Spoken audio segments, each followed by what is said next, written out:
കിട്ടിയാ? ഇല്ല, ഇവിടെ ഇരുന്ന് ആലോചിക്കാന്ന് വിചാരിച്ചു. പക്ഷേ അവന്മാരും അഭിനയ കുലപതി ചത്ത തൈര്. എടാ, 1 2 3 മാസമായി. 3 മാസം. ആ 3 മാസം ഈ വന്നവനും നിന്നവനൊക്കെ കണ്ടന്റ് ട്രെൻഡിൽ പോയി. സുരേഷ് ഗോപിക്ക് തൃശ്ശൂർ വരെ കിട്ടി. എന്നിട്ട് നമ്മളിതാ ഇവിടെ ഇങ്ങനെ നിൽക്കുന്നേ ഉള്ളൂ. എന്താണ് നമ്മുടെ പ്രശ്നം ഇപ്പം? ചേട്ടാ, ഞാൻ പറയാം എന്താ പറയാമോ? ഇരി ഇതാ അന്നല്ലടാ, നമ്മ കഴിയില്ല.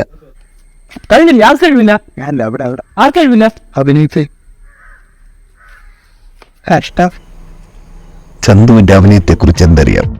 മുള്ളവന് തട്ടി പൊലയാടിയവൻ ചന്തു, അരയിടിച്ചിട്ടു പിറ്റാപത്തവൻ ചന്തു. ചന്തുവിനെ തോപ്പിക്കാനാവില്ല മക്കളെ. Just remember that. അപ്പൊ ഉറപ്പായില്ലേ?